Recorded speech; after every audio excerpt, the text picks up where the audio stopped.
Hello, viewers, and welcome to Africa and Beyond Television Network. And this afternoon, let us take a look on President Advocate Nelson Chamisa's Unity Day statement. It's a very, very important for us to understand what the leader has said. So, it's very, very important to note that Unity Day, we are celebrating it, but there is no unity whatsoever to talk about in the nation of Zimbabwe. But let us observe what President Nelson Chamisa has said. He says, reimagining new and true unity. Unity Day reminds us all of the elusive promise of a united and prosperous Zimbabwe, a promise that has been broken by bad governance, toxicity, inequality, mistrust, and injustice. True unity is not about unity of political parties or individuals. It must be the unity of citizens founded on shared values and mutual ideals built on love, peace, and shared prosperity. Unity must neither be a one-day event nor a concept on paper.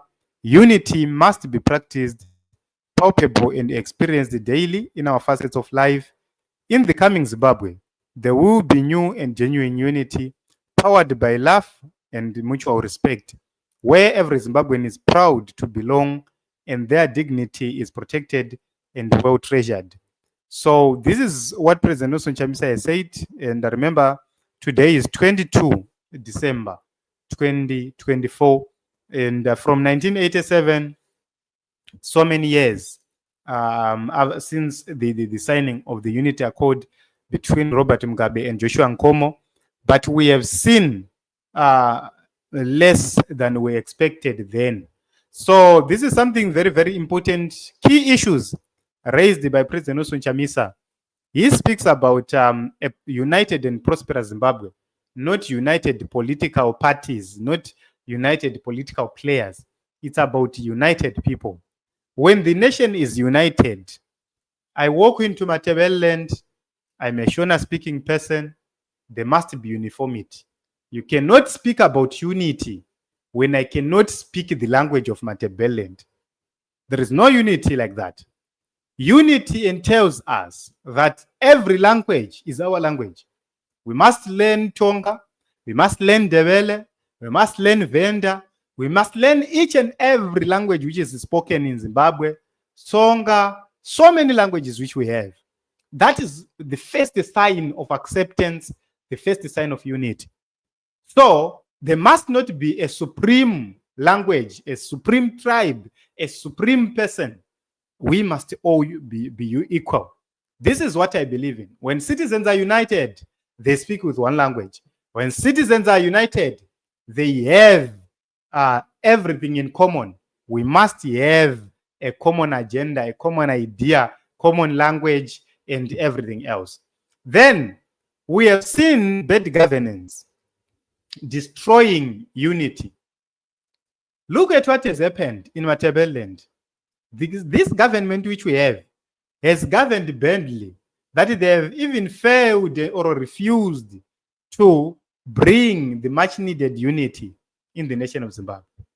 There is toxicity everywhere. ZANU-PF people are the most toxic people I have ever seen. They believe that they are supreme than everyone else. They speak trash. When you speak against bad governance, people like George Charamba will tell you, no.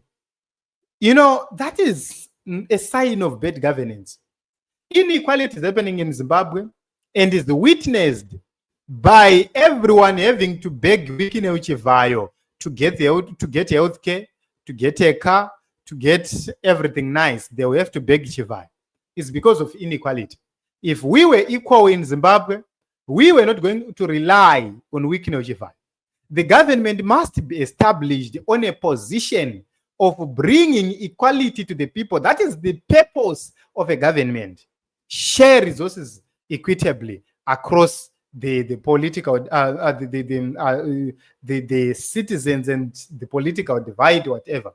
We must make sure that resources are shared equally. That is something which is very important. There must be equality. the kind of education we acquire must be equal. There is no equal education when another child is learning seated under a tree. Another child is being pampered in the splash suburbs and schools in Harare. There is no equality like that. It can't be an equality in the exam room and not equality in the classroom. There is no equality like that. Equality tells you that there is justice. Justice is about a balanced scale.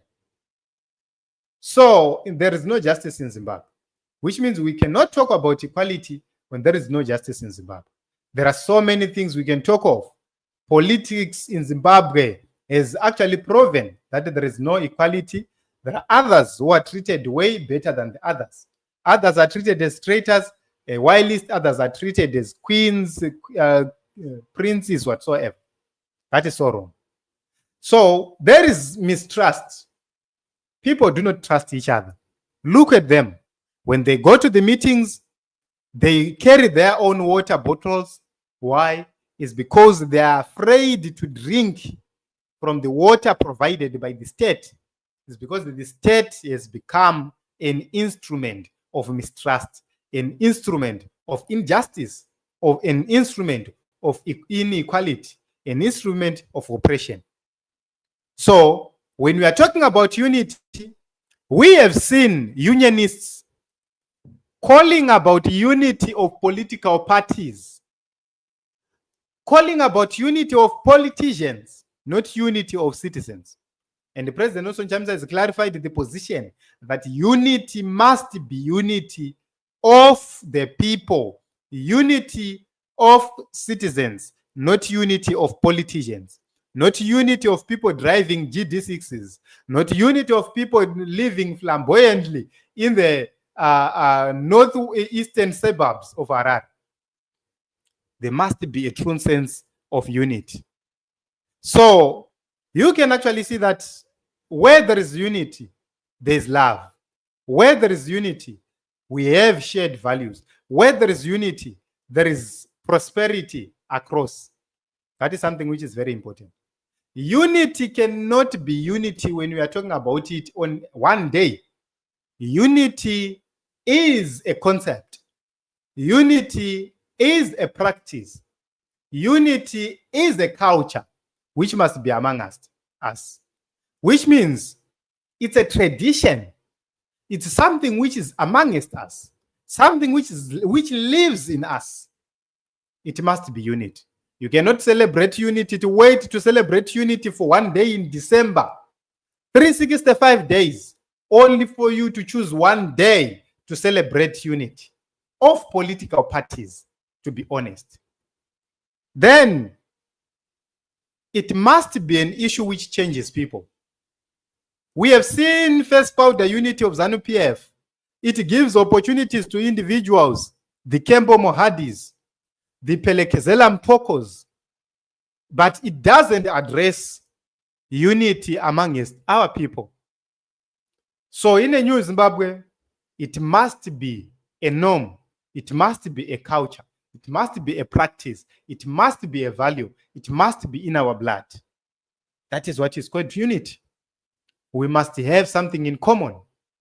We must have a true Zimbabwe for all, not a Zimbabwe for individuals and for the powerful. So this is what President Chamisa has said, a very, very powerful statement from the leader. And he has touched so many issues. This is the issues which we were dealing with. So Malvin says, good afternoon, Comrade President. Very true and correct.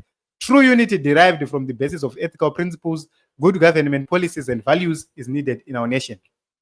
So this is something which is very, very important. There is a comment which I need to respond to right here from Anozviti Chief Mtiti.